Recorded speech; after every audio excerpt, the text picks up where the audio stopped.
नमस्कार दोस्तों।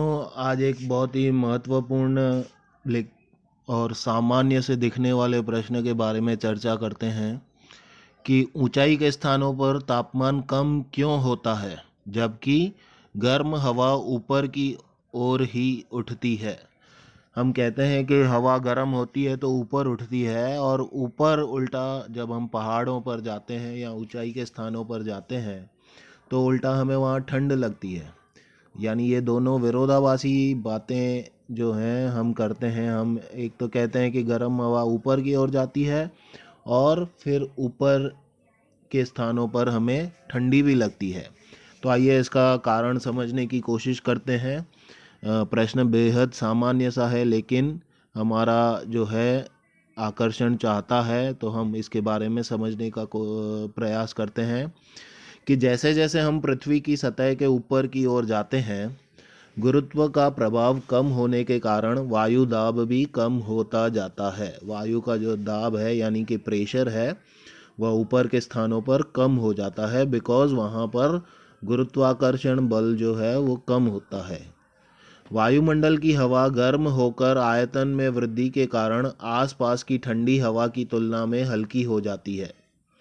जब हवा गर्म होती है तो उसका वॉल्यूम बढ़ जाता है, आयतन में उसके वृद्धि हो जाती है, और वह अपने आसपास की जो ठंडी हवा है उसकी कंपैरिजन में, उसकी तुलना में वजन में हल्की हो जाती है। क्योंकि गर्म हवा के समान आयतन में अणुओं की संख्या ठंडी हवा की तुलना में कम होती है।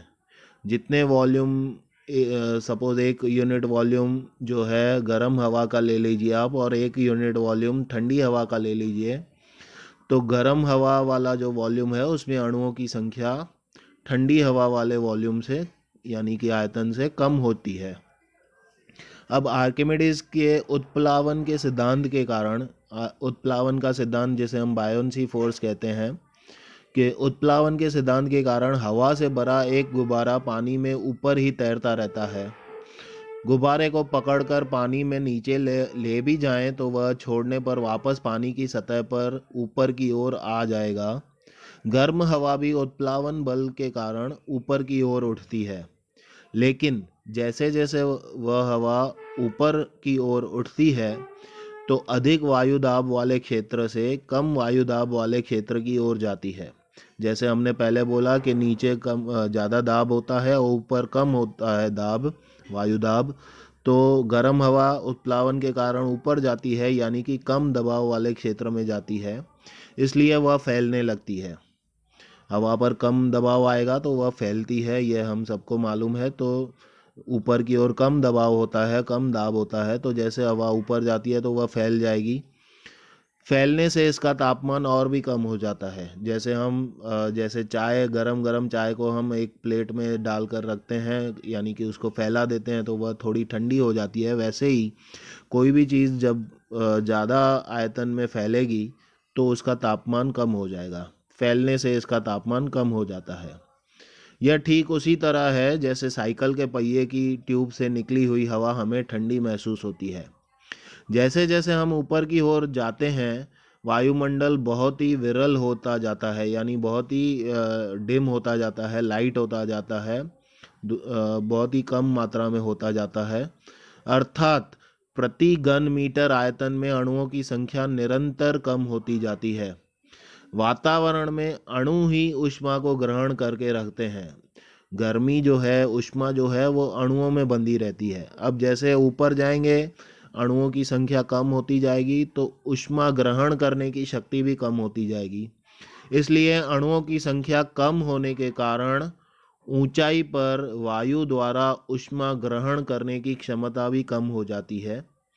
परिणाम स्वरूप ऊंचे स्थानों पर हमें कम तापमान महसूस होता है। तो यह ऊपर की ओर हमें कम तापमान क्यों महसूस होता है वह हमने समझा।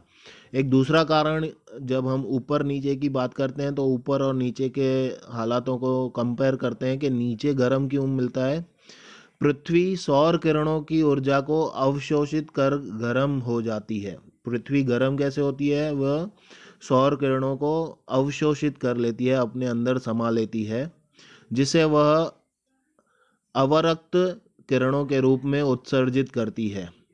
वायुमंडल के ग्रीन हाउस प्रभाव के कारण पृथ्वी की सतह के समीप वायु द्वारा इन अवरक्त कणों की ऊर्जा का अवशोषण हो जाता है। इसलिए पृथ्वी की सतह के समीप वायुमंडल का तापमान अधिक हो जाता है।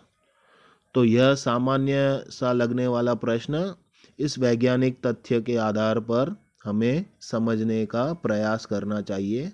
धन्यवाद।